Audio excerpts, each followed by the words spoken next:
See, and people will be out there that want to steal your dreams, that want to discourage you, and the reason they want to do that is they don't want you to win. The problem is a lot of people get their dreams stolen. And he introduced me and he said, I want to tell a story before I put Jack on. He said the story goes like this. When I was a high school student, there was a kid in my class who was an itinerant that moved around in the back of a truck. His dad was a trainer, and he never lived anywhere more than a couple of months. He would never go to school anywhere more than a couple of months. And he had this dream, though. He wanted to grow up and race thoroughbred racing horses. And the teacher at this school, when he was there, asked the kids to write a paper. They said, what do you want to do when you grow up? And he got very excited because this was a chance to really go for his dream. So he wrote down, I want to raise thoroughbred racing horses, and he drew a diagram of a 200-acre ranch, and he drew a diagram of a 4,000-square-foot house where all the rooms would be, and on the ranch he had the racetrack, and where the tack room would be, and the bunkhouses, and the central administration office, and all this stuff. And he was very excited, and he handed it in. And he got it back a week later and said, F, see me after class. Well, he was shocked. He'd poured his heart into this. And he went up to the teacher. He said, how come I got an F? What's the deal? And he said, I'll tell you why you got an F. You're a poor kid living off the back of a truck. Do you know what land costs in this valley? Do you know what it costs for breeding stock and for stud fees? This is an unrealistic dream for a young man like you. There's no way you could ever achieve this. And it's my job as a teacher to make sure you don't grow up and be disappointed. So I want you to write a more realistic dream for yourself, and I'll give you a higher grade. Well, he went home and he talked to his dad, and he said, Dad, what should I do? And his dad said, well, I can't tell you what to do. It's your life. But I will tell you this. Whatever you decide is probably going to affect the rest of your life, so think hard about it. Well, he thought and he thought and he thought, and after a week he went back to the teacher and he handed in the exact same paper. And he said, you can keep the F. I'm keeping my dream. Now, just like you, I got goosebumps when he told that story. And then Monty goes over to the mantle and he pulls down a frame, and in that frame is a piece of paper, and it says in red letters, F, see me after class. And the name on the paper was Monty F. Roberts. We were in his 4,000-square-foot house and his 204-acre ranch, and that year his income was over $6 million. Now the reality is, here's a poor kid who made his dream come true. How did he do it? See, and people will be out there that want to steal your dreams, that want to discourage you, and the reason they want to do that is they don't want you to win. Because if you win and they lose, it makes them look like a loser. So they want you to kind of stay at the level of mediocrity they are. And what makes it even harder is most of our parents weren't huge dream makers. Most of us grew up in what we call middle class. Most of our parents didn't make their dreams come true. And they didn't have the skills to teach you. And so we're going to be learning here those techniques that can make your dreams come true. Now, I have a client, a corporate client called 9X, New York, I don't know what it stands for, New England Telephone 9X, whatever it is, New York something exchange. And I go up there and I do consulting with them. And I was in this office, on a bulletin board, someone had a very interesting poster. It said, this life is a test. It is only a test. If it had been an actual life, you would have received further instructions on where to go and what to do. And I thought, that's kind of like it is, isn't it? There's not a whole lot of people that are giving us those further instructions. So tonight's about that. We're going to give you further instructions on where to go and what to do. And that's really the purpose of this seminar. Now, I spent 25 years researching people that are peak performers, people that have succeeded in sports, finance, in the business world, become top salespeople, people that have made a difference in government and politics, social reformers, people that have gone out and made a difference in the world. And what we find is that all of those people have some things in common. Well, what we're going to call later disciplines of success. And every one of these things that they do, the ways they think, the actions they engage in, the behaviors that they have, these are all totally learnable. I grew up a poor kid in West Virginia, and I've made my life pretty successful. And if I can do it, you can do it.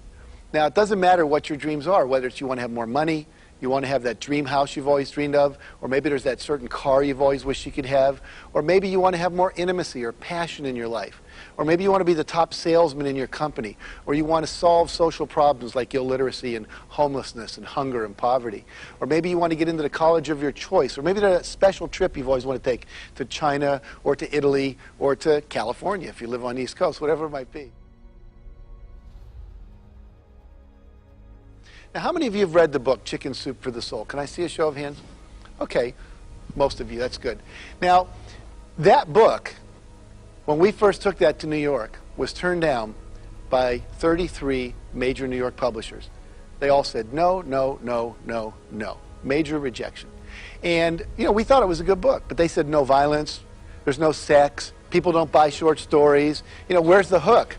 We said, no, these are stories that will inspire and motivate people, and we know they work because we've been doing these talks all over the country, and we get standing ovations. And they said, no, I'm sorry. So then we went to the American Booksellers Association convention. There are 4,000 booths, and we had little backpacks on with manuscripts in it. And we went around going, will you publish our book? Will you publish our book? Will you publish our book? Will you publish our book? And everyone said, no, not interested, not interested, not interested. We talked to over 144 publishers in depth. And finally, Health Communications down in Deerfield, Florida, they said, look, give us the manuscript, we'll take it home, we'll read it on the plane. And they called us up a week later and said, we love it, we want to publish it. Now, what if we'd given up after the 100th person and said, well, obviously this isn't supposed to happen? We would have self-published the book if no one else had, because we were committed to the vision.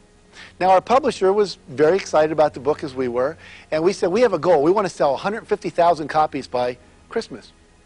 Now, I don't know if you've ever heard a grown man fall off a chair and laugh over a phone. It's not the most pleasant sight you've ever heard. You know, it's not a great sound. And he said, no, we'll be lucky to sell 20,000. We said, no, you don't understand. We have his dream. We have his vision. And he said, well, sorry. You know, it's nice, but we don't think it'll happen. Well, we didn't reach our goal. We only sold 135,000. But we were pretty excited about that. And then we said our next goal is to do $1.5 million in a year and a half. And they said, well, that's really absurd. We said, no, we're going to do that. Now, we didn't meet that goal either. We did $1.3 million. But see, the point is, without having a dream, and we're going to see as we go through this course, that having a dream and using the principle I'm going to teach you can take you from anywhere to wherever you want to go. But you got to use the principles. Now, I make 2 promises in all of my seminars. Number 1, every issue that's important to you, the areas where you can measure it will improve. Finances, health, relationships, sales, achievement, results, all of that. And the second promise is if you do what I teach you, you're going to have more fun in your life. Does anyone here not want to have more fun in your life? It's okay? More fun's okay? Okay, good. Now, why can I make that promise? The reason I can make the promise is this. I've done this seminar with over 100,000 people. And we get hundreds of letters a week. People just, their dreams are coming true at a fabulous rate. And just doing things that they didn't think were even possible. And I know it can happen too because it's happened in my life. But here's the catch. I have a friend named Jim Rohn, who's one of the great success philosophers of our time. He says you can't hire other people to do your push-ups. So you can't hire other people to do these things I'm about to teach you. These become disciplines of success, things that you have to do. And there are things you have to do over and over and over. Things like meditate, things like pray, things like give appreciation, things like ask for what you want, things like monitor the level of your thoughts in your mind. Because if you don't do that, no one can do it for you. Just like I can't send this gentleman here to go to the doctor and get a checkup for me. It's just not possible. So the rubber meets the road where you do the work. I often say that these seminars are like motivation and inspiration. That's my job. That's pretty easy. But then there's the information you need to make it work, and then there's the perspiration. You got to go and do the work. And so that's where it really hits the road traveling, is you got to go out there and do it.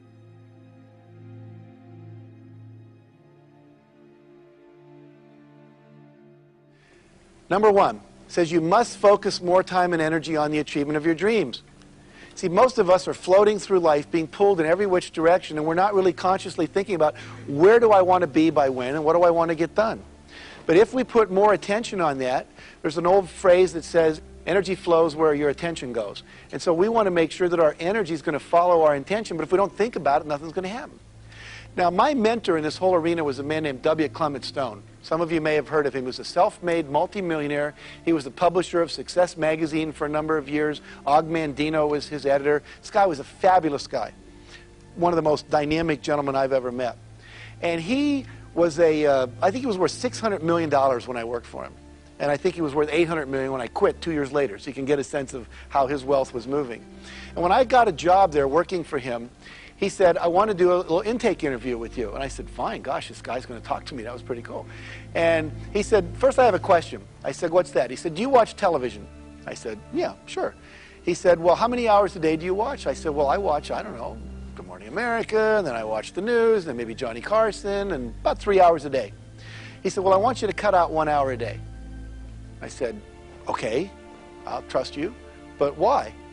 He said, because If you take that 1 hour a day and you multiply that by 365 hours at the end of the year, or 365 days, at the end of the year, you've got 365 hours. Divide that by a 40-hour work week, you get 9.5 additional weeks of productive time. And he says, now I want that time. I said, well, what do you want me to do with it? He said, I want you to read. I want you to read in the field. I want you to read about motivation. I want you to read about stories. I want you to read about psychology. I want you to read about management. I want you to read about computer sciences. I want you to read about the media. I want you to read about this arena we're playing the game in. And he said, if you do that, you're going to become much more valuable to not only me, but to yourself. And then later I heard Jim Rohn say, if you'd read a book a week, in a year you've read 52 books, in 10 years you've read 520 books, again, in this field. We're not talking about novels here. That would make you probably in the top 1% of your profession. Because what age are we in? The information age. And most of us are sitting in a numbed out state, watching some show, we laugh and all that, but what have you really got at the end of it? And I think it's great to relax a little bit and let TV do that and watch a sports game and all that, but the problem is we get into a trance and we let our life go by. Now, maybe you don't want to read. Maybe you want to exercise, get fit. Maybe you want to spend quality time with your children. Maybe you want to meditate and pray and read the Bible. But do something that's more uplifting than what most of us are doing. The average American watches 6 hours of TV a day. Now, think about that. That's 1/4 of a day. That says by the time you're 60, you'll have spent 15 years watching television. And we're on television, so I'm not trying to make TV wrong, okay? But use it intelligently. You know, certain drugs are useful for you in terms of healing diseases, but if you overuse them, become addicted to them, then it's not to your advantage. Now, the other thing he taught me, he said, do you watch TV right before you go to bed? And I said, well, yeah. He said, that's the worst time. He said, because what are you usually watching around 11 o'clock? The news. Is that uplifting? Not usually. Negative stuff. Rape, murder, pillage, the economy is going down, you know, all that kind of stuff. And the problem is you're putting that in your brain right before you go to bed. What he taught me, and we've validated now since we've done some psychological research on this, the last 45 minutes before you go to bed, whatever you input into your brain, through television, reading, conversation, whatever, is going to be played more times in your unconscious over the course of the night. That's why kids can cram for a test at midnight and then do well the next day. It's only short-term memory, but it will go in there. So if you're watching the news, or you're having a fight, or you're watching Friday the 13th, Part 7, you know, or whatever, that's what you're processing all night long. This is not good. What if instead you were reading a biography of a famous person, someone that had done good in the world, like Martin Luther King or John Kennedy or whoever that might be for you? Then that's what you're playing all night long. Images of success in there. What if I take my day and plan it for the next day, so all night long my unconscious is figuring out how to make that plan come true? What if I read spiritual literature so I get into a very calm, centered place before I go to sleep? What if I sit down with my wife and we tell each other what we appreciate about each other before we go to sleep, instead of having a fight or not talking at all? So there's a lot of things that you want to do at that point in time. The least thing you want to do is watch something or take something in that's negative. Now, the second thing that Stone taught me was to avoid toxic people. Do y'all know what toxic people are? And surround yourself with positive people. I have a friend who just wrote a book that's going to be very famous called If Life is a Game, These Are the Rules. Her name's Cherie Carter Scott. And she wrote a book before that called Negaholics. People that are addicted to negativity, like an alcoholic. And then there's, I sometimes call them black holes of the universe. You know, you meet people, and after 10 minutes, you're like, oh, God, you know, you're walking like this, because they bring you down, you know. Then there are other people that bring you up. And you want to surround yourself with people that energize you, that believe in your dreams, that support you, that encourage you. What Robert Schuller calls possibility thinkers. Is this making sense? Yeah. Stone also taught me, he said, if there's something you want to do, go hang out with someone who's already done it. Because you're going to learn from them. Let's flip back a second and just look at this whole idea of surrounding yourself with positive people. One of the stories that we put in the first Chicken Soup for the Soul book was about this guy driving to work. And it was a Paul Harvey story. You all know Paul Harvey from the radio. And he said Gary Coleman was driving to work when this woman and he collided at an intersection. Not a major accident, but a fender bender. And they get out, and he's relieved that it's kind of minor, and she starts to cry. And he's going, why are you crying, lady? It's not that big a deal. She said, you don't understand. This is a new car. My husband just bought this. It's only 3 days out of the showroom. How am I going to explain this to him? And he says, well, look, I'm sorry. I understand. This is not good, but, you know, I need to get to work. Can you get your driver's license and your registration and your insurance documents? So she says, okay. So they go over and they pull out the documents, and she opens up her envelope, and on top of all the documents, there's a little note in her husband's handwriting. It says, in case of accident, remember, honey, it's you I love, not the car.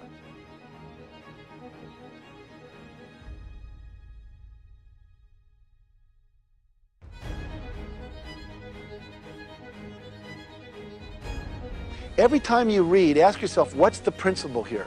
And then can I apply that to my life? If you read a whole book and only get one thing out of it and use it, over the course of years you're going to have thousands of pieces of information that you never had before.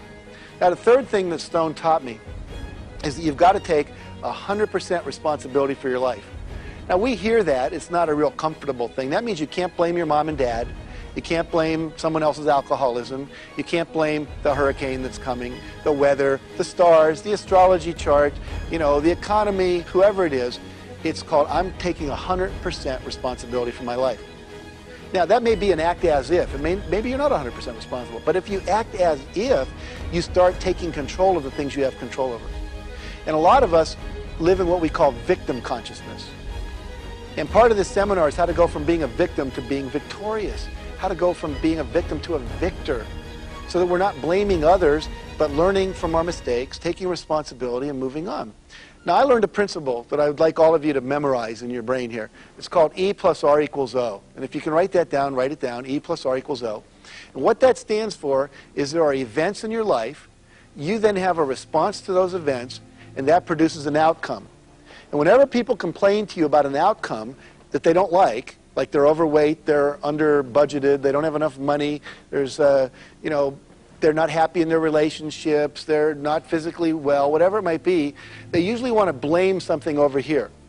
The truth is the only thing you have any control over is your response. So if you don't like the outcomes you're getting, they're all results of earlier choices you made, earlier responses to events. Let me give you a couple examples of how this works. If I go over to you, what's your name? Jill.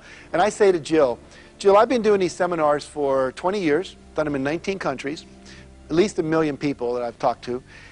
You have to be the biggest jerk and idiot I've ever met in my 20-year career. Now, she just stuck her tongue out at me. Now, if I said that to Jill and meant it, how many people think that would raise her self-esteem? Can I see a show of hands? How many people think that would lower her self-esteem? Let me see hands. Almost everybody. I see you weren't listening to E plus R equals O. The event, the E, was me saying, you're the biggest jerk and idiot I've ever met. The outcome is her self-esteem is either high or low. But it's her response after I stop talking that determines how she feels, not what I say. She could say, my gosh, she's only known me 20 minutes. How'd he figure it out so fast? Right? Which way would her self-esteem go then? Down. Or she could say, Canfield has a perceptual handicap. He doesn't recognize good talent when he sees it. She'd probably stay the same. Or she might say to herself, you know, Jack probably picked me for this little demo because I'm in the front row, I'm very attractive, probably couldn't keep his eyes off me, and when it did time to do this, I just jumped out at him, and he saw I have a little ego strength, I'm smiling at his jokes, he knows I could take a little teasing. Which way would her self-esteem go then? Go up. So it's not what I say to her, it's what she says to herself. It's not what the world does to you, it's how you respond. Now, I want to share one more story just to give you a sense of overcoming obstacles, because too many of us think, well, yeah, that wouldn't work for me. Think about this guy.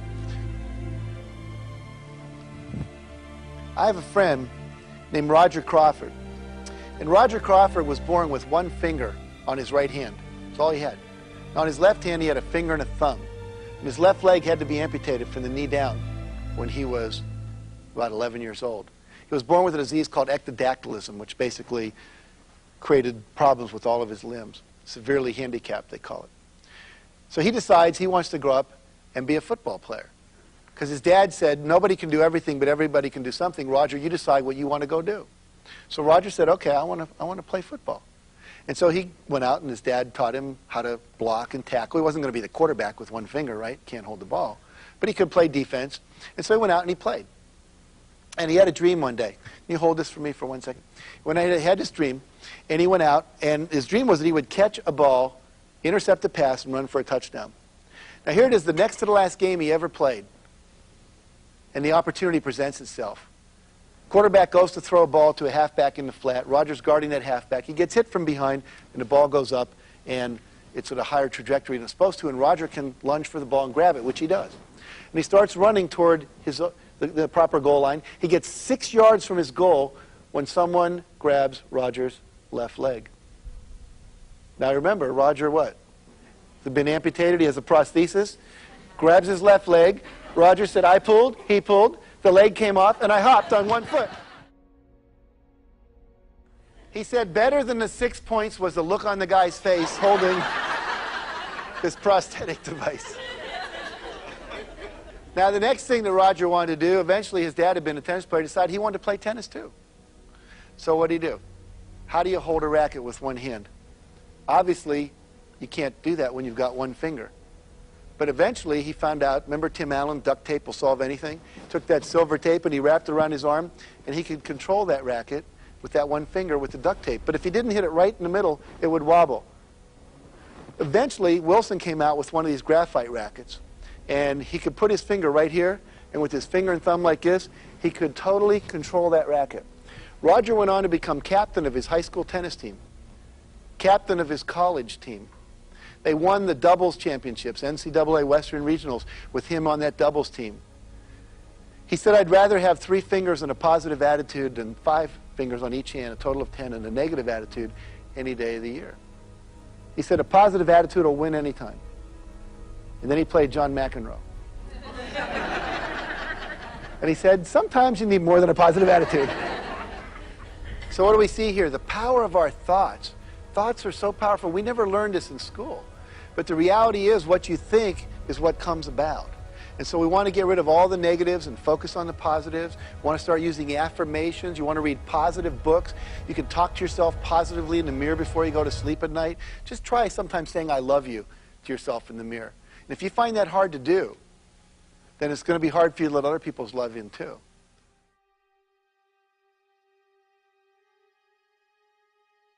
So let's jump into these 6 steps of success that we're talking about here. Step number 1, you have to decide what you want. Now that sounds so obvious, but so many people go through life not being really clear about what their goals are, what their vision is, what their dream is.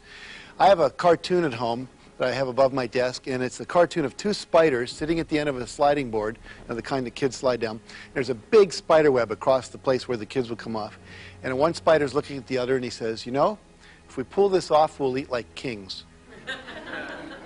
And even though it's a little gross, it makes a point that I want you to have a big vision, a big vision. I want you to go for everything that it is you want in life. And to get in touch with that from your heart. See, we were told, a lot of us, you can't have that, you can't do this. Forget all that. If none of that mattered and anything was possible, what would you want? So one of the phrases I have is ask what, not how. Because many of you don't know how you're going to get it. And if you don't see how you can achieve it, then you're afraid to commit to it. Well, I can't see how to have a perfect relationship with my husband, so I don't want to commit to that because I don't want to be a failure. I can't see how I could ever get medical school given the income we have, so I don't want to commit to that. What I'm going to teach you here is if you'll make the commitment and do these other steps that we're going to talk about, the how will show up along the way. See, in my ideal vision, there's no drive-by shootings in Los Angeles. In my ideal community world, there's no hunger. There's no illiteracy. There are no gangs. People say, oh, that's impossible. Well, it's only possible if we start to visualize it, decide this is what we want. And once we commit to it, as I said, the how will show up. And finally, are there any accomplishments you want to have before you die? Maybe you want to get that PhD, want to write a book, or publish a letter to the editor in the newspaper, or make that trip around the world, whatever it is for you. Now, don't let your mind tell you it's not possible. I want the inner child in you, you know, the one that says, come on, Mommy, I want to buy that. You go, we can't afford that. Okay? I want the little kid in there that thinks anything is possible to decide what you want. And the spiritual part of this comes in, I believe, that in your heart, you really know what's for your highest good. And if you let yourself go there, then you're going to be lined up with the old not thy will, or not my will, but thy will. And so I want that energy to come through as your life purpose. And we can't go into that in like great depth in a small seminar here that we have in terms of time. But again, this is not about your ego needs. It's about what you really need to do to feel fulfilled, to feel filled full of yourself. And if you'll go there and trust yourself, then you get a level of satisfaction you can't believe. The last part of this is you got to tell other people what your vision is. Now, a lot of teachers out there say, oh, don't tell people what your vision is because they'll rain all over your parade and then you'll lose your enthusiasm. Remember, surround yourself with positive people. And if someone does rain on your parade, just say thank you for your contribution, right? Because they're doing the best they can to be of value to you. Maybe they think that you can't do it. Just say thank you. Move on. Go to someone else. Okay? But as you start to share your vision and your dreams with others, some people are going to go, I have that same dream. I'll help you. Martin Luther King stood up and said, I have a dream. And a lot of other people went, hey, I share that dream. Let me line up. I'll march with you. And eventually some things started to happen in terms of fighting racism in our culture. But it had to be someone that stood up so other people could attract to it. And you'll be surprised who will become attracted to your dream. The second step to success that's so critical is you've got to set specific goals and objectives for your vision or your dream. It's a nice thing to say, I want a winter home in Hawaii. But that won't do it. It's got to be measurable. It's got to be in time and space. How much do you want and by when? Now let me give you a good example of this, why it's so important to make a list of goals. I tell people in my seminars, you want a goal or an objective, a measurable thing for every part of your vision, and I think you want to have 101 goals. I mean, really go for it. Now, John Goddard, who we wrote about in our first Chicken Soup for the Soul book, when he was 15, he set a list of 127 goals that he wanted to achieve. Now, he's sitting in his dining room with his dad, and all these people are coming over to dinner. These are the big, successful people in town. And he's listening to them talk to his dad, who's a successful businessman, saying things like, I wish before I'd started my business, I'd traveled around the world, because now it's too late. Or I wish I had spent more time with my children. Or I wish I'd read the encyclopedia. Or I wish I'd learned music. I wish I'd learned to play an instrument. And he said, I don't want to live my life and get to 50, 60 and go, I wish I had. Or to live on what one of my friends calls someday I'll, right? Someday I'll do this, someday I'll do that, and you never get there. And so he made a list of 127 goals. Now, these were not minor goals. These were things like visit the Great Pyramid in Egypt, visit the Great Wall of China, visit the Vatican, meet the Pope, learn 3 languages, read the encyclopedia, shoot out a candle with a .22 rifle from 100 feet, fly an airplane, learn to, control a boat, learn to type 150 words a minute, all these different things. And he's achieved 115 of those 127 goals. The last one he just accomplished was learning to play polo. Now, the guy's in his 70s, and polo, I understand, is a pretty strenuous sport. In his polo class was Sylvester Stallone, the actor. What a neat life. I mean, this guy's the real Indiana Jones, right? He's doing all this stuff out there. His next goal that he's training for is to start at the mouth of the Yangtze River, or the beginning of it, and sail all the way down, all the way through China. And he's getting ready to go do that. So he wakes up every morning and he knows exactly what he's working toward. He's got a blueprint for his life. What about you? Do you have a blueprint for your life? And if not, why not? Let's look at this idea of specificity for a minute. Like a winter home in Hawaii. Very nice. But if I say, I will own a 2-bedroom beachfront villa on the west coast of Maui, Hawaii, by June 1st, 2003, does that sound a little more clear? Yeah.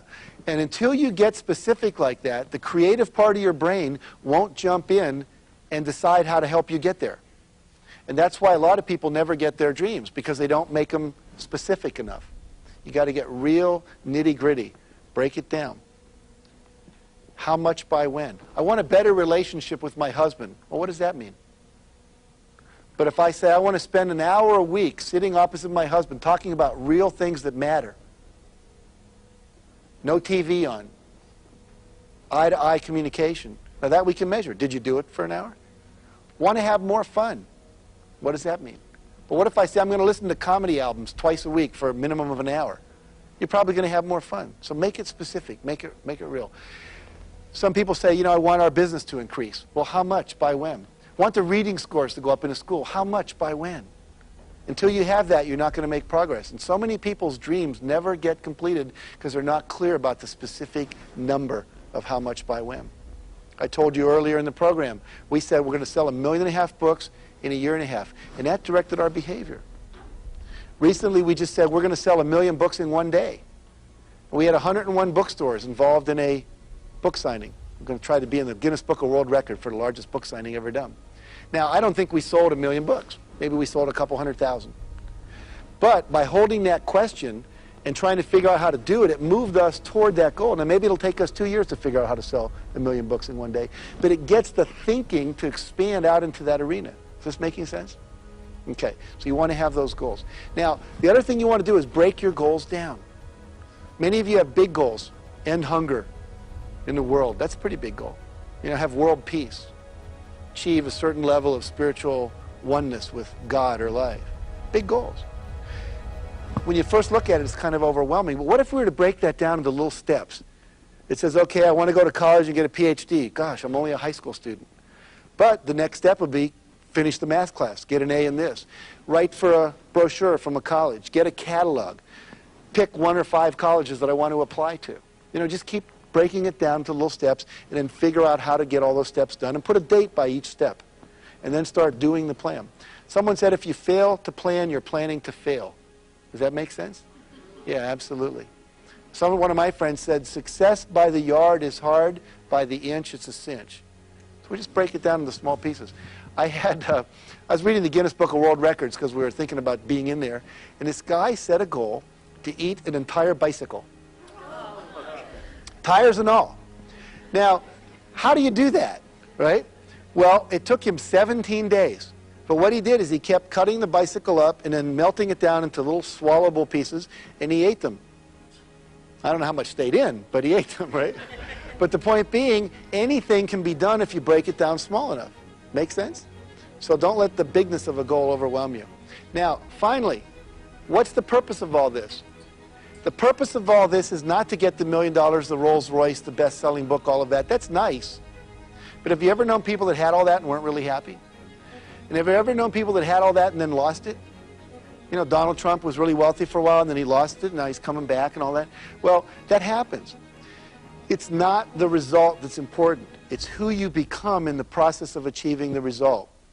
Jim Rohn said, set a goal so big that in the process of achieving it, you become someone worth being.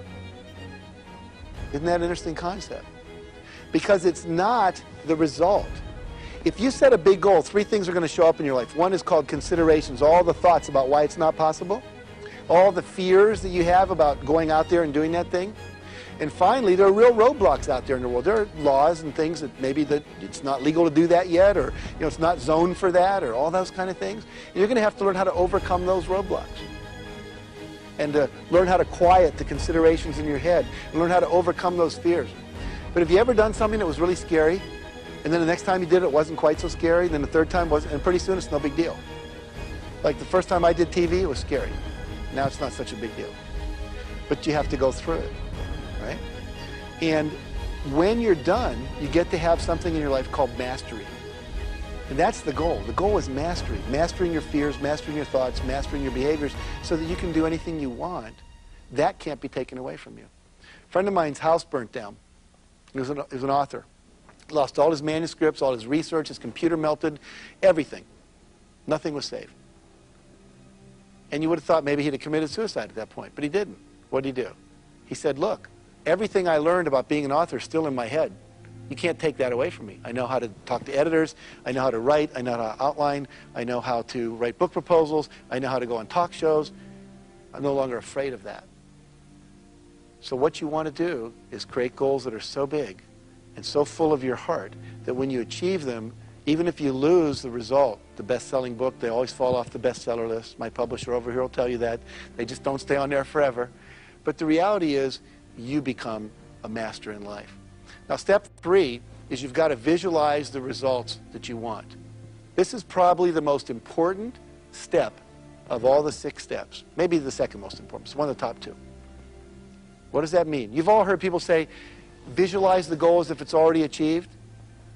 Think about this. Have you ever known a kid, like a high school kid, he's into skateboarding or something, and you go into his room, and the whole wall is covered with pictures of skateboarding? It's like he's surrounding himself with this image of what he wants. People say, I can see it so bad I can taste it. You ever heard that phrase? Yeah. Well, they literally can see it. And because they can see it, it creates something inside of them that moves them toward the goal. Let me demonstrate this with you. Could I have everyone stand up right where you are for a moment? And you at home, would you stand up too? Good. Now, we're going to do a little exercise that is intended to literally blow your mind, to open it up at such a level that you'll never be the same again in terms of this technique we're talking about. So what I'd like you to do is just watch me for a minute, then we'll do it. In a moment, I'm going to ask you to put your right arm out in front of you and have your feet about 12 inches apart, nice solid stance. And then I'm going to ask you to turn as far as you can. And when you can't torque your body anymore, notice where your hand is pointing. Mine's right to the right-hand side of that pillar there. And then look to what's to the right and left. I see the blue window. I see the wall there with the painting on it. And get a clear picture and kind of lock that in like a photograph. Okay? Pretend there's a little laser beam pointing off. Now, if you're turning here in the studio and there's somebody there, bend your elbow, keep turning. Don't whack him in the head, but also don't stop. I want your turning to only be stopped by your inability to torque your body any further. Okay? Everyone ready to do this? Put your right arm up and go ahead, turn as far as you can. And when you can't turn any further, notice where your hand's pointed. See what's to the right, what's to the left. Get a real clear picture. And then come on back to the middle. And lower your arm. Okay, good. Now, let me explain what happens here. You had in your mind an experience of reality called how far you went, right? And then I asked you to put a picture in, we'll call it the vision, of something you wanted, which was to go further that you hadn't really experienced. And when you hold those two in your mind simultaneously, it creates something in the brain called structural tension. It's a mental tension. That mental tension wants to resolve itself. It can only resolve itself one of two ways. Either you give up on the goal, or the goal has to become real. Now, what happens in your brain when you do this and you hold that structural tension? Remember we talked disciplines of success? This is something you do every day as a discipline. And when you do it, you visualize the goal you want as already achieved. And that structural tension makes three things happen. Number one, you start to perceive things out in the world that were always there that can be resources to help you achieve your goals. Things that you just didn't even notice before, but they were there. Second, you're going to start getting creative ideas. Oh, I could do that. Third, you're going to feel motivated to take action. Now, this perception thing, how many of you have ever thought, gee, I'd like to go to Hawaii, and then you're at a party about 3 days later, and across the room, a room full of 100 people, you hear someone say Hawaii. You ever had that experience? It's like the Red Sea parts, and you go walking. Did you say Hawaii? You know, you have a condo over there? Do you ever let people stay in it? You know, it's like, how do we do that? Well, the reticular system in our brain opens up and we perceive more. Now, I'm going to demonstrate this to you very graphically here in the studio and at home on TV. And I want you to pay attention over here, if we could, to the monitor. And we're going to bring up a sentence on this monitor. And I'd like you to read this sentence with me out loud on the count of 3. We'll all read it out loud. 1, 2, 3. Finished files are the result of years of scientific study combined with the experience of many years. Okay, then we'll take that off the monitor. And what I'd like, in a moment, we're going to put that back up. And when we put it back up, we're only going to leave it up for 10 seconds. And what I want you to do is count the number of times the letter F. F. How many times does F appear in that sentence? Okay? And don't say anything out loud. Keep it to yourself, and then we'll see what happens. So if we can bring that picture up again for 10 seconds. Go ahead and look.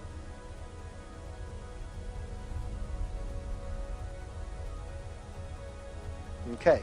Now, by show of hands, how many of you counted 3 F's in that sentence? Can you raise your hands? Okay.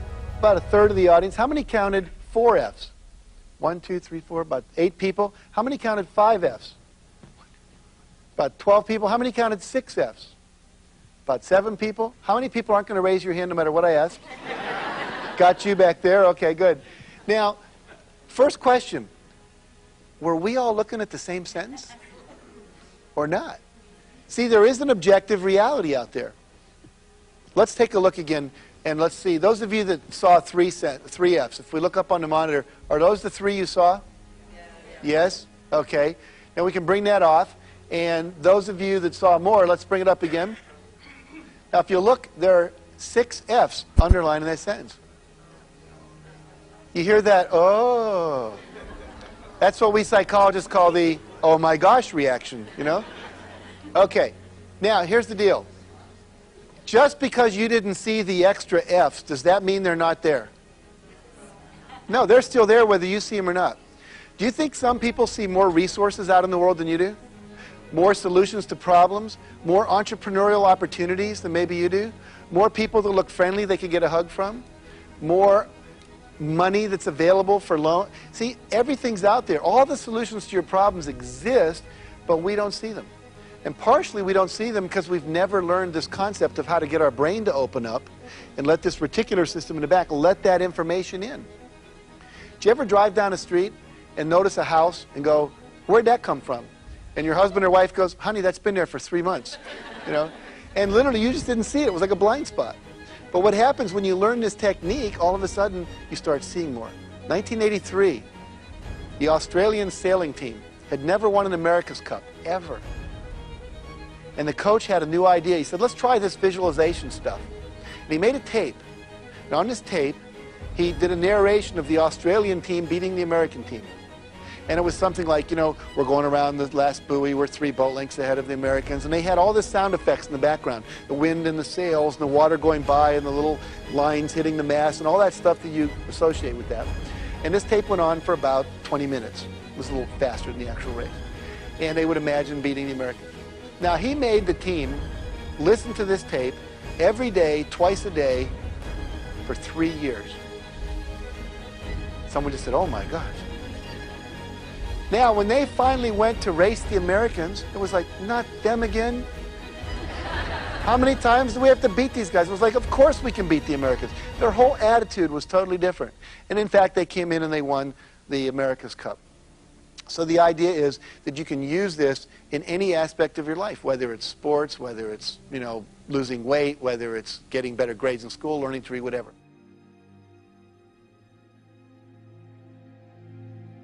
We've been talking about the power of visualization. And one of the stories that really drives home how powerful this is a man named Patrick Taylor down in Louisiana decided he wanted to make a difference in his community. He was a self-made millionaire in the field of oil, and he decided he wanted to give back. And so he adopted a middle school in an inner city. And this is a school where the dropout rate was 86%. 86% of these kids never graduate high school. And what he did is he offered the kids a deal. He said, look, if you'll stay in school and you get a B average, and you have a 98% attendance record, which means you got to come to school, I will pay for your college education. Now, this gave them a sense of belief and hope. But he was a sophisticated guy, and so was the school. They knew that they had to do more than this, because you'd forget that after a while. So what they did is they took all the kids on a bus. They took them out to a university, and they had them shadow a student, which meant they followed them around for a day. They went to classes with them. They went to the gym with them. They went to lunch with them. They went to the student union. They went to the library, all the different places they would go. And at the end of the day, they picked the kids up and took them home. Now, for the first time in their life, these kids who had never seen anyone go to college had a picture in their mind of what it looked like to go to college. So when we're talking about visualizing the result as if it's already done, one of the things that you might want to do is go put yourself in the position of what it would look like to be there. W. Clement Stone said to me, go down to where all the guys get out of the stock exchange and get in the limos, and go up and introduce yourself to them. Walk into the exchange, see what it's like, get a feel for it, get a picture in your mind. I tell people to go down to the Rolls Royce place, if that's what you want to own, and sit behind the wheel and look your head out the window and wave. Take a camera with you, have the salesman take a picture of you, right? Take it home, blow it up to 8x10, put it on the refrigerator. Every day you see yourself in a Rolls Royce. Well, he had these kids every morning when they came to school, the teachers would have them close their eyes and visualize being on that college campus. 5 years later, the dropout rate had gone from 86% down to 16%. It almost totally reversed itself. The power of a goal, the power of visualizing that goal. One of my friends is a woman named Glenna Salisbury. She's the president of the National Speakers Association. She tells a story of how she used this in her life. She was a person, she said, that was kind of down on herself at that time. Her dreams weren't all that coming true. She needed to rekindle some dreams in her life. And she had gone to a lecture and heard a man give a formula that said I times V equals R. Imagery times vividness equals reality, or results, either one. And so she said, I want that reality. And she went home from that lecture all excited. I hope you'll do the same thing tonight. And she took out a notebook, and she picked 8 goals that she had for herself. And she took a picture out of magazines for each goal, and she pasted them in her notebook. One of them was a good-looking man. The second was a woman in a wedding gown and a man in a tuxedo because she wanted to get married. The third was bouquets of flowers because she's very romantic. The fourth one was beautiful diamond jewelry. Now, she's a very spiritual woman, but she said, Solomon had a lot of diamonds, why not me? You know, he was in the Bible, right? She saw an island in the Caribbean with its sparkling blue water, a lovely house, because she wanted to have a house. At that time, she didn't. She wanted to be in a house with all new furniture, so she visualized that, cut out the pictures for that. And finally, a woman who had recently become vice president of her company, because there were no women vice presidents in her company, and she wanted to be that. Now, 8 weeks later, she's driving down a freeway. She's been looking at these pictures every day, closing her eyes, visualizing, just like we're teaching here. And she said, this guy pulls up in a Cadillac. It was a red Cadillac. She liked red Cadillacs. She looked over. Guy smiled at her. She smiled back. And she said, now I'm in trouble. He thinks it means something. So I speed up. He speeds up. I pull off to the right lane. He pulls over. I get off on the exit. He gets off on the exit. She said, I pulled over and I stopped, thinking he'd go on by. He stopped behind me. And she said, 8 months later, we were married. Now, she's got the husband, right? His hobby was collecting diamonds. And he said he was looking for someone to decorate. The first week that he met her, he sent her a dozen roses, and then every week after that, I think he sent her a dozen roses, is what she said. Then she says, we got the honeymoon down where? He says, let's go to St. John's in the Caribbean. She says, I never would have thought of that, right? They had the tux and the wedding gown. She's got the gorgeous home with the furniture, because guess what this guy did for a living? He was a distributor for one of the finest East Coast furniture manufacturers. And within a year, she was vice president of human resources for her company. Now, I could tell you 100 stories like that because this thing works. You've got to use it, though. Now, let me tell you my own story, just so you can get a sense of that. When I first learned this material, I was in Chicago working for this man I mentioned earlier, W. Clement Stone. And he said, well, actually, I wasn't working. I was taking seminars with him, just getting to a point where later I did work with him. And he said, I want you to set a goal that's so big that if you achieved it, it would blow your mind. And I said, what I want to do is I want to make $100,000 in 1 year. Now, I was a teacher in a public school making $8,000 a year, and I was getting $2,000 a year from this book I'd published as royalties, so I had $10,000 a year income. So this would be 10 times what I was making. I didn't see how that was possible, but I want to test the theory. So I said, that's my goal. And he said, here's what I want you to do. Go home, visualize the goal, internally and externally. So I took a $100 bill, I added 3 zeros to it, basically, and then I blew it up, drew it, and put it on the ceiling. Every morning I wake up, first thing I see, $100,000 bill. Then I had a little affirmation. I said, God is my infinite supply, and large sums of money come to me quickly and easily under grace for the highest good of all concerned, as I easily earn and invest $100,000 a year. And then I would go to work. Now, nothing happened for about 6 weeks. And then I was in a shower, and I had my first $100,000 idea. My mind went, you have that book. You get a quarter every time that book sells. If you sold 400,000 copies of that book, you'd make $100,000. The book was called 100 Ways to Enhance Self-Concept in the Classroom. It was a book for teachers. Now, I didn't know how to do that, but at least I had something I could leverage. Now, how many of you have ever been in your grandmother's bathroom? Can I see a show of hands? What magazine did you find in most grandmothers' bathrooms in America? Reader's Digest, that's right. And so I'm in my grandmother's bathroom, and I look over, and there's the Reader's Digest. Now, we talked about F's earlier, all those F's you don't see. And there was an F. It said 8 million readers in 17 languages. I thought, my gosh, if 8 million people read about my book, certainly they would run out and buy it, and I'd at least have 400,000 people that make my goal. So I called up the Reader's Digest. I said, I'd like to take an ad in your magazine. What's it cost? They said, you want to do it right? I said, well, I'm not interested in doing it wrong. And I said, what do you need to do is you need to have the right-hand placement, you know, not the right page, not the left. That's where the eye goes. It should be in color, not black and white. It'll stand out. Go all the way to the border instead of, you know, have a bleed, what they call it, so you don't see that white border around the edge. It's more graphic to the eye. He said, you better let us write the copy because you obviously don't know what you're doing. And I said, well, that's probably true. And he said we should have 6 repetitions, 6 months in a row, because that's what will get that repetition factor going and people will buy the book. I said, that sounds great. What will that cost? And he said, well, that'll run you about $108,000. I said, well, we won't be doing that. He said, why not? I said, number one, I don't have $108,000. I'm a school teacher. And number two, even if I did, the game I'm playing, I end up losing $8,000, right? So I'm at the supermarket about a week later, and what do you think I saw at the checkout counter? The National Enquirer, that's right. It said 12 million readers weekly. Now there's another F. I'd seen the National Enquirer before. I'd seen the Reader's Digest before. But it had never like jumped out at me. It was in the background, like those F's you didn't see. And all of a sudden I call up the National Enquirer. I say, what about you guys? And their ads were equally expensive and just more than I could afford. But about 6 weeks later, I figured, well, use the technique. I started visualizing myself in a Reader's Digest, easy to say with rented lips. I started visualizing myself in the National Enquirer.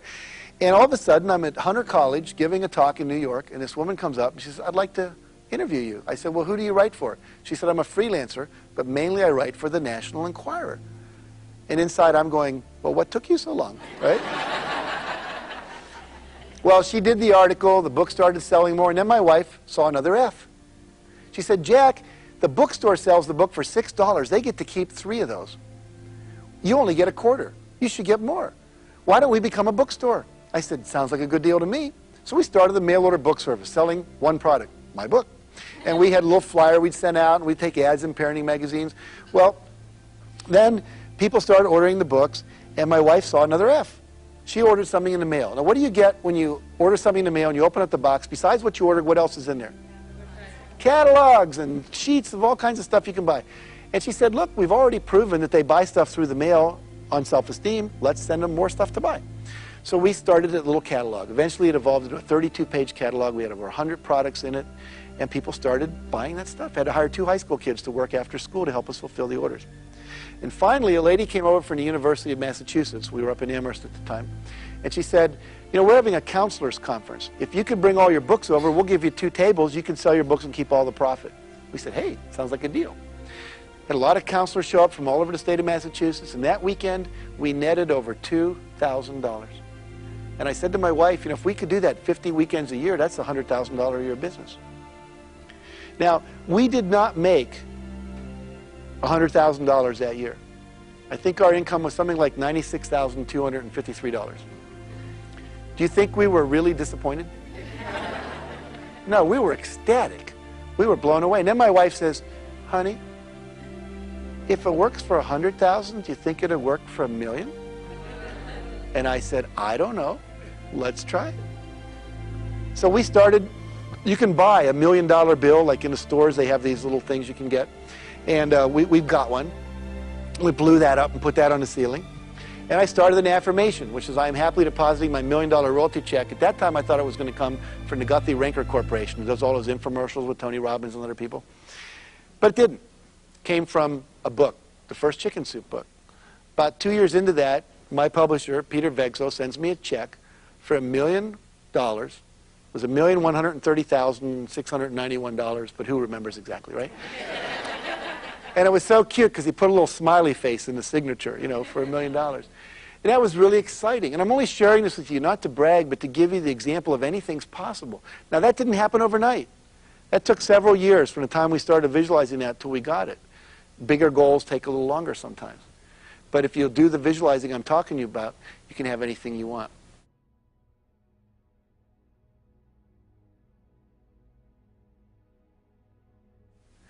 I was watching TV up in Canada recently, and there was the Grey Cup, which is the Super Bowl of Canada football up there. And it was talking about a story about a guy who started missing all the passes they were sending him.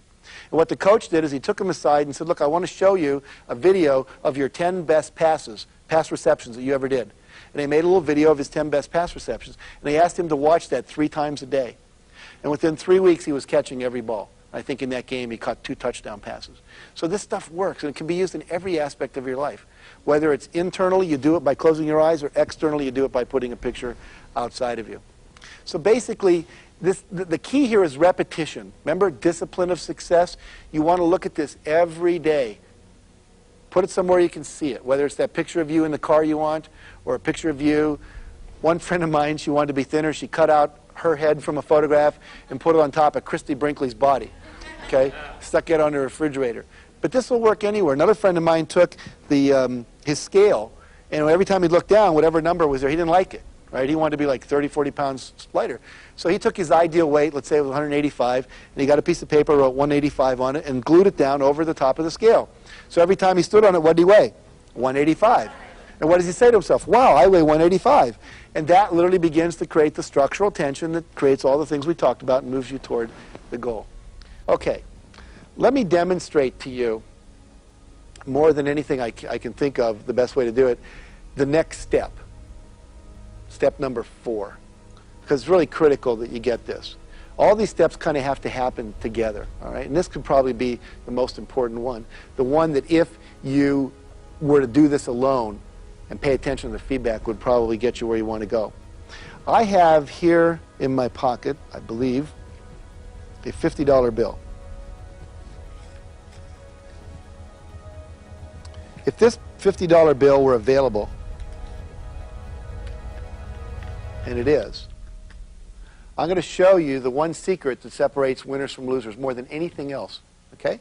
So if this was available, who would want it?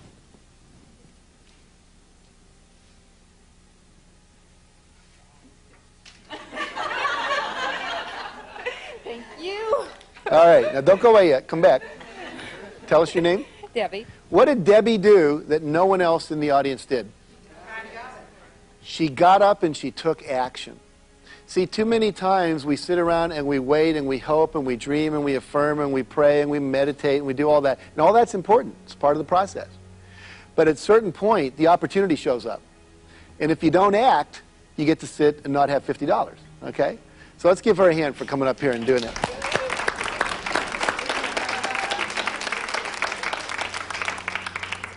So step number 4 is what? Take action. Take action. One of my favorite quotes is by Henry Wadsworth Longfellow. He said, "The heights by great men reached and kept were not attained by sudden flight, but they while their companions slept were toiling upward in the night."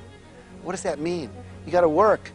You got to do some doing this. You can't just sit around and hope it'll happen. One of the steps, one of the actions you need to take is called asking. And many of us, see, we wrote a book, Mark and I wrote a book called Dare to Win. And it was a book of all these kind of things, and people went out and they read the book, and still a lot of people weren't successful. And we thought, what's the problem here? And as we began to analyze and interview people, we realized that one of the main things that was blocking most people was the fear of asking for what they wanted.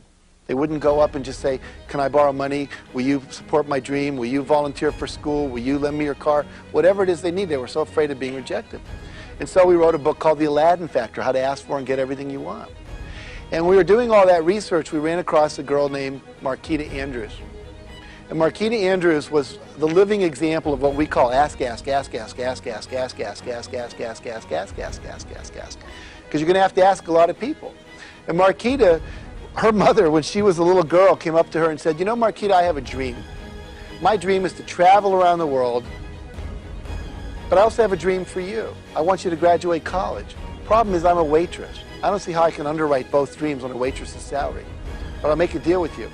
If you'll go to college and agree that after you graduate, you'll take 25% of your income for the first number of years and put that in savings to send me around the world, then I'll pay for your college education. But if you're not willing to do that, then I don't know if I want to pay for your college education." Well, what is she? She's like 7 or 9 at the time. She goes, "Sure, deal," you know. Well, later that year, she joins the Brownie Scouts. And the Brownies are part of the Girl Scouts, and they came out with their annual cookie drive. And they had a contest that year. Girl who sells most cookies wins trip for 2 around world. Marquita says, "I'm getting out of this one easy," right?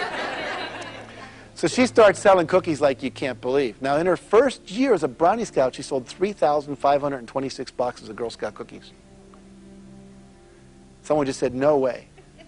Most women who've sold Girl Scout cookies, if you sell 300 or 400 boxes, that is a big deal. 3,526. How'd she do it? Ask, ask, ask, ask, ask, ask, ask, ask, ask. She lived in New York, high population concentration, right? She would go into high-rise apartment buildings and condos, and as people would come down in the morning and back from work, she would just be there. "Did you buy your cookies yet? Did you buy your cookies yet? Well, you want to buy some cookies?" And if she bought one, they said, "We want to buy 2. Don't you know people?" She would just ask, ask, ask. Then one day, she finds herself at 14 years old. She wrote a book called How to Sell More Cookies, Condos, Cadillacs, Computers, and Everything Else. And she was the keynote speaker at Radio City Music Hall to the $1 Million Roundtable of insurance salesmen, all people who'd sold over $1 million in commissions and all this stuff. And she's up there talking to 1,000 people. At the end of her talk, she says, "I want you all to look under your seat. You'll find a 3x5 card. Take that out and write a number between 5 and 10 on the card." So everybody did. And she said, "That's how many boxes of Girl Scout cookies I want you to buy for me today as you leave here." That day, she sold 7,000 boxes of Girl Scout cookies. She's in the Guinness Book of World Records. Before she retired, she sold over 32,000 boxes. Isn't that astounding? Hasn't been beaten yet. Okay. But what does she do? Ask, ask, ask, ask, ask, ask, ask, ask, ask. Very powerful tool. Now, she had one final clause, a little phrase she says, SW, SW, SW, SW. What does that mean? Some will, some won't. So what? Someone's waiting. So if you ask enough people, eventually someone's going to say yes. If I asked everyone in this room, do you have a red car? Eventually someone would say yes. It doesn't matter. If you ask enough people, you're going to get your dream met.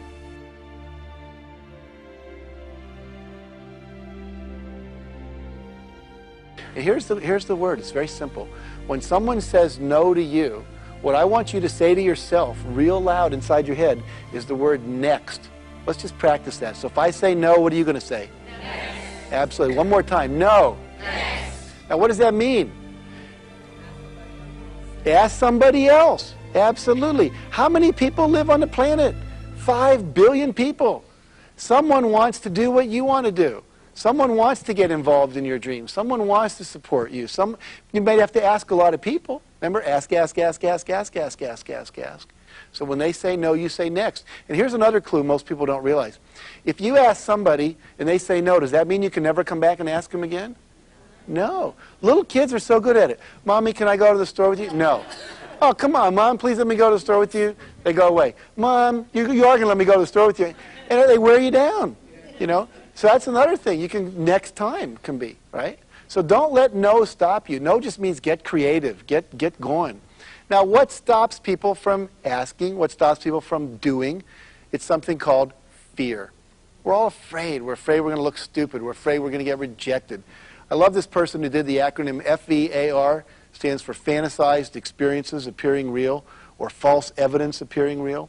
Because when you close your eyes and you fantasize something like you're not going to be able to pay your bills, or they're going to take your house, or you're going to flunk out of school, then your body reacts like it's real. I was flying to Orlando in a plane not too long ago, and this woman was sitting next to me, and as we took off, she started like lifting herself out of the seat. I said, "What are you doing?" She said, "I'm making myself lighter so the plane will take off." Now, I knew we'd had a failure in American physics education, right?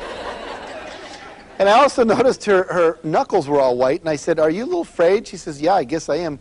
I said, "Well, we're headed to Orlando. I guess that's where I'm going. You're going?" She says, "Yeah." I said, "Where are you going down there?" So I'm going to Disney World to visit my children. They're going to be there, and my grandchildren. I said, "Well, close your eyes for a second. Indulge me. I'm a psychologist." She said, "Okay." So she closed her eyes. I said, "What are you imagining right now?" She said, "Well, I see the plane blowing up in a fireball at the end of the runway." I said, "Well, no wonder you're scared. You know, this would make anyone crazy." And so then I had her close her eyes and imagine being at Disney World. And I said, "What's your favorite attraction?" She said, "It's a small world." So I said, "Imagine you're in the little thing and you're going through It's a Small World and all the little people are dancing and singing." I actually started going, "It's a small world anyway." Da, da, da. And all of a sudden she relaxed, her breathing deepened. And this was what was so powerful. Nothing outside of her had changed. We're on the same plane going down the same runway. But what she changed was her response. She started visualizing a positive outcome rather than a negative outcome. And her physiology reacted. Same thing we've been talking about all along. Now let's look at this fear. The biggest fear I think that stops most people from asking is the fear of what? Rejection. So let's say that I ask, "What's your name?" I go over to Susan. I say, "Susan, would you have dinner with me tonight?" And let's say she says no. I go, "Oh." Everyone goes, "Oh, Jack's been rejected. It's so sad." But let's look at it objectively. Did I have anyone to eat dinner with before I asked her? No. Did I have anyone to eat dinner with after I asked her? No. Did my life really get worse? No. Stayed the same, right? If I apply to Harvard and don't get in, wasn't in Harvard before I applied, I'm not in Harvard after I applied. And most of you have spent your whole life not going to Harvard and survived just fine, right? So it's not a big deal. I worked for a optical company that makes lenses. Half the lenses in your glasses, they have 50% of the market, so half of you are wearing them. And I was the first guy that ever brought in as an outside speaker for their sales meetings. And I got there early in the day, and I went out, and there were some guys golfing and stuff. And I went up to people, and I said, "Do you know who the top 2 or 3 performers in the company are?"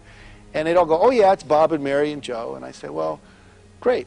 Well, that night I went into the group, it was about 300 people, and I said, do you all know who the top 3 performers in the company are? And everyone said, oh yeah, it's Bob, Mary, and Joe. I said, so you all know who's like selling many, many, many millions of dollars more than you are? And they went, oh yeah.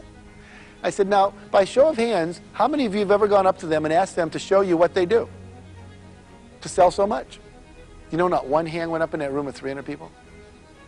Isn't it interesting? They knew who had the information, but they wouldn't ask them. I said, well, why don't you ask? Oh, they might not tell me. I say, well, you already don't know. So if they don't tell you, you still don't know. How'd it get so bad? You know, it's not so bad. But they were so afraid that they might say, oh, you're stupid, I don't want to share with you. And what I found, and I think most of you have probably found too if you test it out, most people are willing to share what they know. They like to teach, they like to share, they like to be a mentor. Not everyone will, but if they say no, what are you going to say? Next. There's lots of top performers out there you can go to. We've got to get over this fear of rejection. Don't let it stop you. It's not a big deal. Just keep asking the questions. Ask, ask, ask. Say next. Move on. Nothing happens if you're rejected. Fear of rejection. Fear of failure. Fear of looking stupid. Fear, fear, fear, fear stopping us. Let's look at how to overcome any fear. There's a couple different techniques, but let's look at what I think is probably one of the most powerful ones. How many of you have seen the book, Feel the Fear and Do It Anyway? Remember that? Susan Jeffers wrote this book. Well, think about that. Feel the fear and do it anyway. I'm going to do a little demonstration with you here to show you how this works. I'm going to take this chair here. I'm going to pretend this is a diving board. I'm going to stand up on the end of the diving board. How many of you know how to dive off a diving board? Can you remember when you had to learn to do that? You're standing on the end of the board. So here I am. I'm on the end of the board. There's my dad down in the water. He says, come on, jump. And I'm, Dad, he says, it's only 2 feet to the water. I says, yeah, but it's another 9 to the bottom of the pool. And it's 5 from the feet to the head here, you know, and it's a long way down. He says, come on, just jump. I'm scared. Can you relate to that? How many of you at that point said, you know, Dad, I think I'm going to get off the board, go see a child psychologist, going to deal with my fear of jumping into liquids from high places, and when I handle that, I'll come back and jump in. Did any of you do that? No, what did you do? You felt the fear, and you jumped anyway, right? And this is really the principle that works for anything in life. You're going to feel fear. It's going to show up. So what? Most people let fear stop them. They say, well, obviously, then I shouldn't do this thing. I'm going to say to you, feel the fear, and pretend it's like a 2-year-old. Take the 2-year-old with you. You know, it doesn't want to go certain places, first day of school. So what? Take it. You're the adult. Treat your fear like a little child. But don't let it run you. You're bigger than that. You're bigger than that. The mastery comes from what? Handling the fear.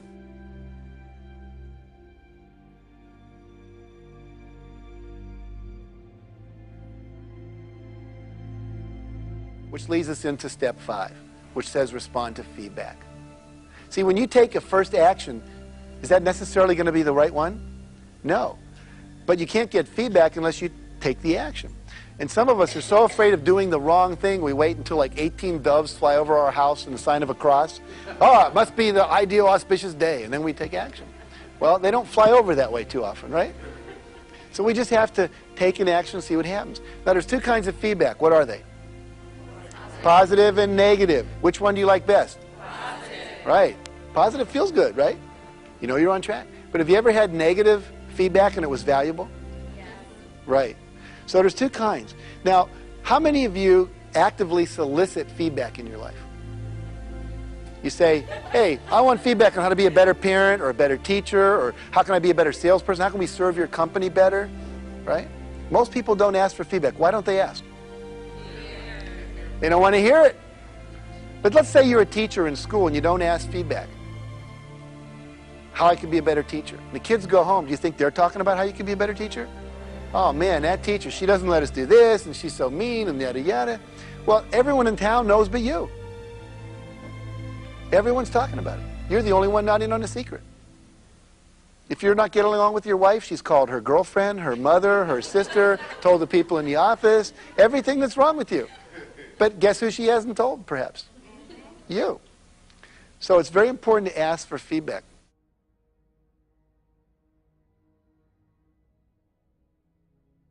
So the key here is to what? Ask for feedback, And when you get it, listen to it, then correct, and keep moving toward your target. Step number 6, the last step. Perseverance. Keep on keeping on. Never give up. Never give up. If you've got a goal that's important in your heart, don't give up. As I said earlier, we would have self-published our book if no one else would have published it. You got to have that kind of commitment to your goals. You may not know this, but the average millionaire in America goes bankrupt 3.5 times before they become a millionaire. I don't know how you go bankrupt a half a time, but you can do that statistically. Walt Disney went bankrupt 5 times. Henry Ford went bankrupt 3 times. Remember, we did Chicken Soup for the Soul. 133 publishers said no.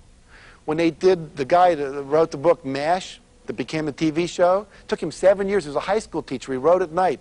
Remember, persevere a little bit every time. Break it down. Every night he wrote. What happened? Turned down by 18 publishers until Morrow bought the book. Jonathan Livingston Seagull, turned down by 19 publishers. Louis L'Amour, the great author, has 200 books in print. Got 300 rejections before he ever sold a piece of writing. Alex Haley, who wrote Roots, got a rejection slip every week for 4 years. 200 rejections before he sold his first piece of writing. See, it takes perseverance. Fred Astaire goes in for his first screen test. What do they say? Can't act. Bald. Dances a little. He had that framed in his living room after he went on to become what? One of the greatest dancing actors, singers we've ever seen in their history. You don't let other people determine. You persevere. You hang in there. So if you'll make your dreams a priority, and if you'll surround yourself with positive people, if you take 100% responsibility for your life and decide exactly what you want, and set specific goals and objectives, and visualize your goals as already completed, take massive and repeated action to respond to feedback, make corrections, on course, off course, and never give up, then I promise you, you'll start to live an amazing life full of dreams come true. Now let me end with one story that captures it all for me. It's about a little boy, 6 years old. His name's Robert. His mom calls him Bobsy for short. He's in his room one night. He wakes up. He's got a pain. His mom comes running in. He's crying. She does everything she can to get rid of the pain. Nothing works. So she takes him down to the hospital in Phoenix. And they do a series of tests. And they come back. And she was told something no mother ever wants to hear. Your son has leukemia. We think it's too far progressed to do anything about it. It's terminal. All we can do is make him comfortable. She said, how long does he have to live? She said, maybe 6 weeks, maybe 6 months, we don't know. Now, she believed in all the kind of things we've been talking about in this program. And she went to her son, Bobsy, and she said, Bobsy, the doctors say you only have maybe 6 months to live. You're only 6 years old. What did you want to do when you grew up? We're real curious, your dad and I. He said, Mom, I wanted to be a fireman more than anything else. And through the Make-A-Wish Foundation, she went to the fire department and said, I've got this little boy. He wants to be a fireman. He's not going to live. Could you let him ride on a fire truck or something like that? And they said, oh, look, lady, we'll do better than that. We'll make him chief of the Phoenix Fire Department for a whole day. Wow. She said, if you'll get, the chief said, if you'll get his measurements, we'll make a uniform for him. And they made one for him. And they gave him a hat that said chief. They picked him up the following Wednesday on a hook and ladder truck, and they drove him down, and he got to sit in the back by the big steering wheel with a guy named Fireman Bob, which is his same name. And that day they went out on 3 fire calls, and Bobsy went out on all 3. And they weren't pejorative, they weren't condescending. They said, look, here's what we normally do. What do you think? And he'd say, sounds good, do it. And he was real excited. He got home that night, he saw himself on TV because they were taking pictures of this kid. He was really excited. His dream had come true. Now what happens? 6 months later, all the vital signs begin to wane. And the head nurse believed in something called the hospice movement. No one should die alone. And so she called up the mother and she called up the relatives and said, can you make it on down? We don't think Bobsy's going to make it through the night. Then she remembered the chief of the fire department. She called him up and said, do you think you could come over? Maybe a uniformed fire person could come and just stand by his bedside as he makes the transition, because we want him to remember that best day in his life when his dream came true and he got to be a fireman. And the chief said, look, lady, we'll do better than that. We're going to be there in 6 minutes. We're coming in by hook and ladder. And they knew where his window was because they'd been there before to visit him. And they came in with that hook and ladder truck, and up goes the ladder and extends to the 3rd floor open window. And 14 firemen and firewomen climb up that ladder into his room. And with the parents' permission, they pick up this little boy. They start to rock him. And Bobsy looks up at the chief who was there and he says, Chief, does this mean I'm a real fireman? And he looked down and he said, yes, Bobsy, you're one of the best firemen we ever had. And with that, he took his last breath, made his transition. Now, why would I end with that story? Because this is why. Everybody in his life conspired to what? Make his dream come true. To let him know that he was lovable and that his dream was worthy of support. Now here's what I want you to take away from this. Tonight you're going to be in front of your mirror and you're going to be brushing your teeth. And you're going to be looking into your eyes. There's a little pair of eyes looking back behind your eyes. It's the little Bopsy that lives in you. Make sure that you don't let that child in you die without his or her dreams coming true, just like we didn't let little Bopsy die without his dreams coming true.